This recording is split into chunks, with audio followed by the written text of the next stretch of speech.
you. Cause I'm in love with you. How you don't talk it? Tell me, baby, how you don't talk it, yeah. How you don't talk it? Tell me, baby, how you don't talk it, yeah. How you don't talk it? Tell me, baby, how you don't talk it, yeah. How you don't talk it? Aujourd'hui, je n'ai pas de DJ, donc je suis obligée de faire le DJ toute seule. Ok. Oh, ben, j'espère que tu vas bien déjà. J'espère que tu as passé une très bonne semaine. Pour mon cas, oui, ça va. C'est les vacances, donc c'est parfait.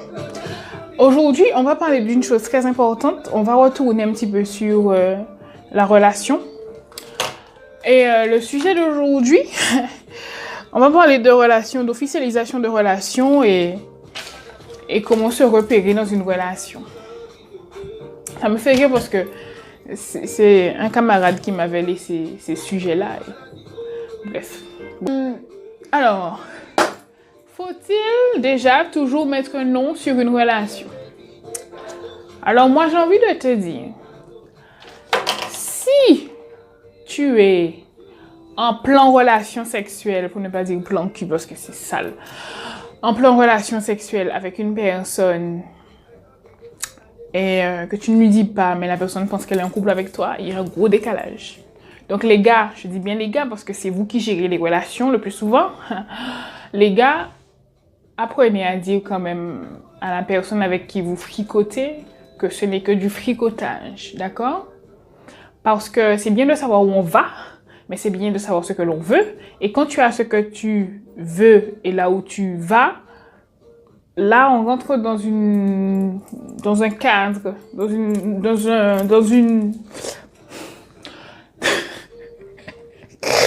une meilleure officialisation, si tu veux. Bref. À quel moment que la relation, elle devient vraiment sincère? La relation devient sincère quand les deux personnes sont d'accord, donc émettent un accord pour cheminer ensemble. D'accord? Cheminer, je dis bien cheminer ensemble. Donc cheminer dans tous les points. Pas que le côté sexuel, le côté, voilà, le côté sentimental, le côté affectif, le côté sexuel bien évidemment, mais avec tout ce que la vie de couple réserve. D'accord? Les gars, je reviens à vous, je suis obligée. Quand vous rencontrez une personne, arrêtez de faire croire à cette personne qu'elle a, je ne dirais pas une chance, mais qu'elle est très importante à vos yeux alors que vous n'avez vraiment pas l'intention d'aller quelque part avec cette fille. Parce que c'est lassant, c'est fatigant de tomber sur des garçons et de se dire « il a l'air bien », mais en fait non, mais que dalle en fait, que dalle. Donc arrêtez de vous, je ne dirais pas valoriser, mais voilà, c'est l'homme en fait, c'est vous, vous voulez plaire, ok, donc tout est bon, tout est carré, la fille elle est jolie, elle a quelque chose dans sa tête, bien évidemment, ben voilà, ben on va jouer celui qui sait tout, enfin non, peut-être pas, on va jouer celui qui est sérieux et celui qui veut quelque chose de sérieux, mais à côté de cela, il n'y a rien. Ça ne sert à rien de se mettre dans des états pour pouvoir bluffer les gens. Parce que au bout d'un moment, ton instinct va venir, ta clarté va venir et tu vas te rendre compte que en fait, la personne joue avec toi. Donc, wesh, arrêtez, arrêtez. Mesdames, je vous parle maintenant. Pourquoi vous précipitez quand vous ressentez quelque chose pour quelqu'un? En fait, nous les filles, on a tendance à se faire des films tellement vite. On se retrouve dans un truc après, impossible de sortir, on est en train de stagner, on se pose des questions, on appelle les copines, mais qu'est-ce que tu penses de ci? On voit des signes partout, comme par hasard. Les signes sont partout, on va même chercher les signes qui ne sont pas là. On se met des trucs dans la tête, après on se rend compte que dalle aussi. On arrête de s'emballer. Mesdames, quand vous voulez choisir un bonhomme pour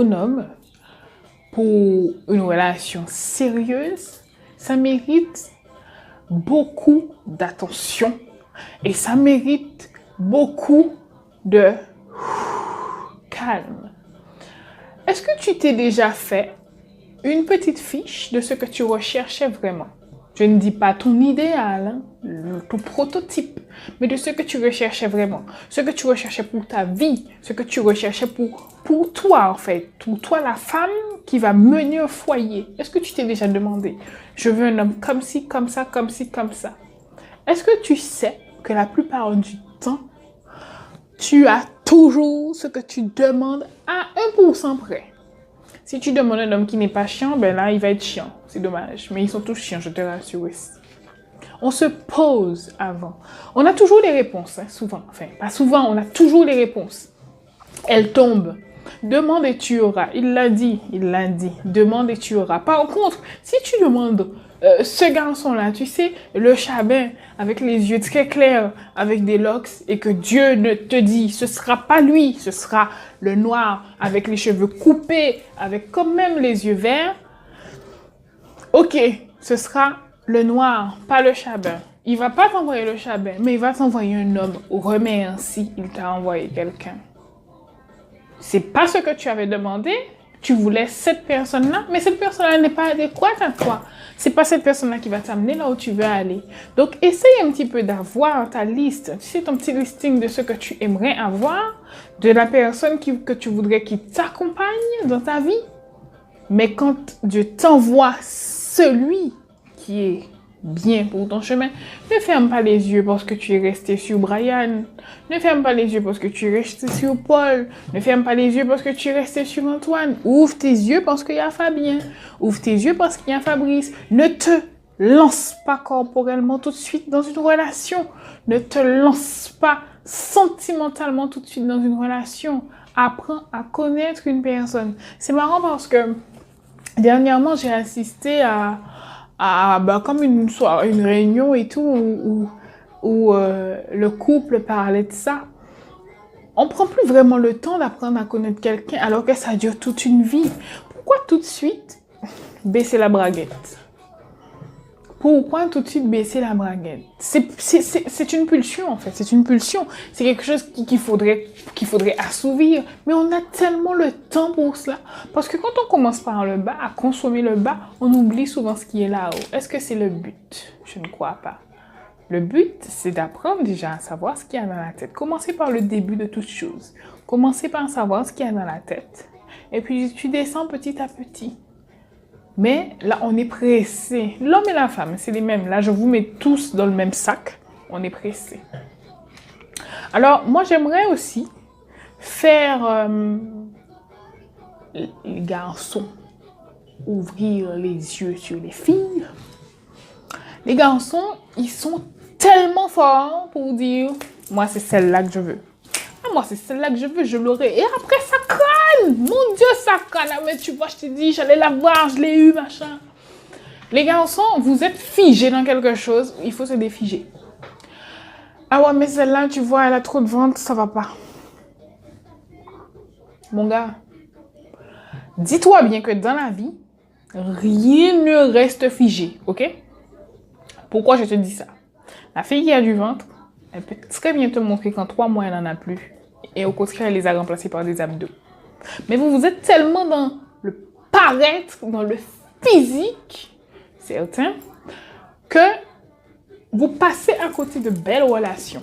Sincèrement, et je vous le dis parce que il y a des choses, je l'ai vécu. Il y a des garçons qui sont très plaisants, où tu te dis, bon, ben tu essayes de voir. Mais quand la communication arrive sur quelque chose où il faut vraiment se dévoiler, ben tu te rends compte que c'est ton physique qui bloque en fait. Tu as tout ce qu'il faut, mais tout ce qu'il faut, partout, machin dans la tête et tout, ton physique il bloque. Mais pourquoi le physique il bloque? Parce que la personne s'arrête avec ce qu'elle voit en fait, avec ses 2 yeux. Mais pourquoi ne pas voir au-delà de cela? La personne qui a un surpoids peut très bien l'éliminer. Donc arrêtez avec les choses figées. Mais justement, mais modifie ta façon de penser. Modifie ce qu'il y a à l'intérieur. Ok, elle a ça, moi, ça me dérange. Mais même le mot déranger me dérange là, tu vois. Bon, ça, j'avais pas commandé ça. Tu le dis, tu te dis, bon, moi, je voulais quelqu'un comme toi. J'avais pas commandé ça. Est-ce que ça te dirait qu'on fasse un travail ensemble pour éliminer ça? Soit la fille te dit oui, soit la fille te dit non. Tu essayes, tu vois, machin.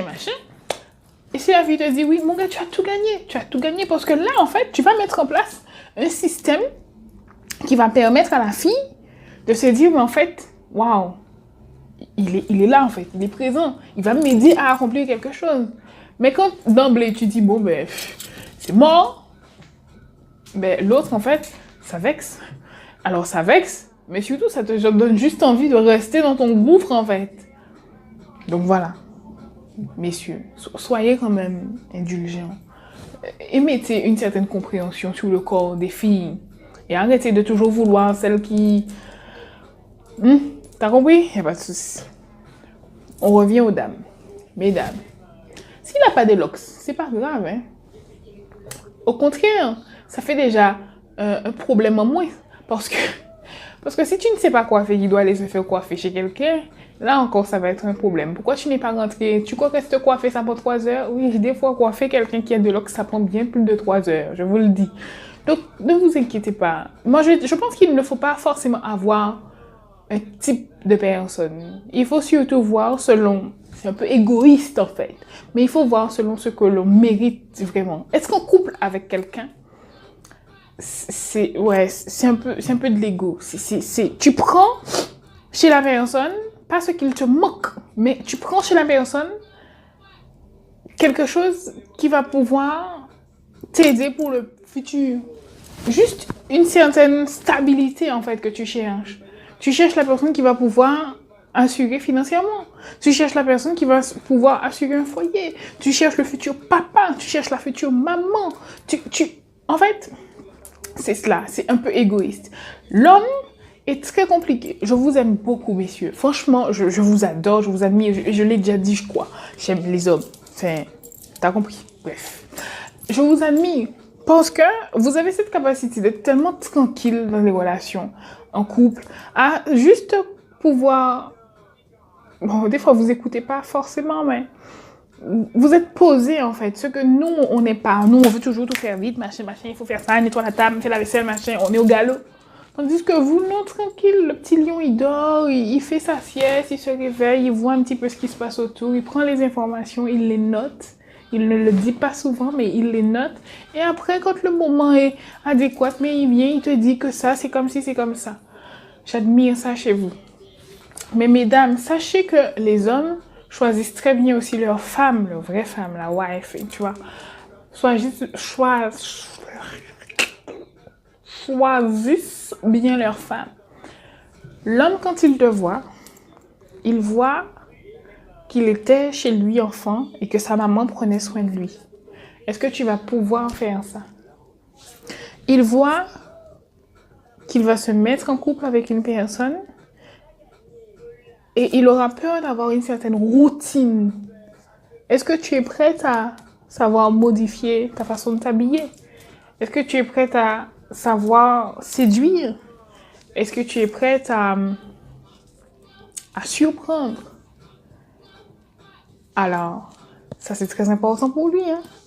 Troisièmement, il se projette. Peut-être pas comme toi, mais il se projette. Est-ce que tu sauras gérer un foyer? Mari plus enfant. L'homme, il voit tout ça chez toi. Mais les filles, vous êtes observées. Les hommes aussi. Mais vous êtes observés par les hommes. Donc, quand vous êtes célibataire, mettez-vous bien dans votre tête que il y a quelqu'un qui vous observe pour savoir comment vous êtes. Quand la personne voit un enfant s'approcher de vous, il est en train de se dire dans sa tête, ok, validé. Les gens valident des croix comme ça, vous ne savez pas. Donc soyez toujours dans la meilleure version de vous-même, parce qu'il n'y a que votre meilleure version qui pourra déterminer votre futur. D'accord? Les gens sont là, les gens sont toujours autour de vous. Mais c'est juste qu'on est tellement comme ça, ou bien dans le téléphone, qu'on ne voit pas souvent. Très important. La femme, quand elle choisit son homme, elle n'est pas trop pour se dire que bon, comme mon éducation, mon papa était comme ci, comme ça, je veux un homme comme mon père.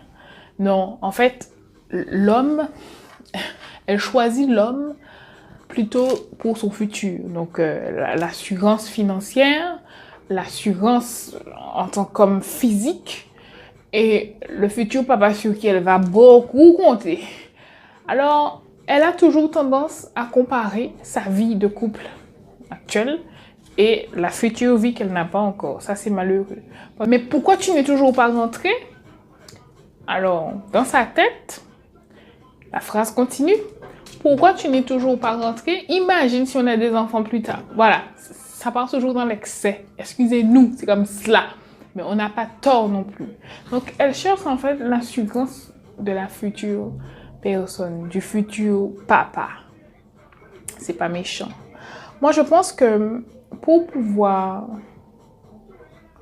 avoir the relation, il faut déjà émettre une certaine communication sur ce que c'est en fait un couple, sur ce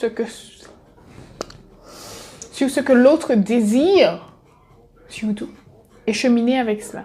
Moi, je vous dis, il y en a qui disent oui, mais de toute façon, moi, j'ai pas envie de relation, moi, j'ai juste envie de prendre du plaisir. Les gars, je pense que je vais faire un sujet dessus.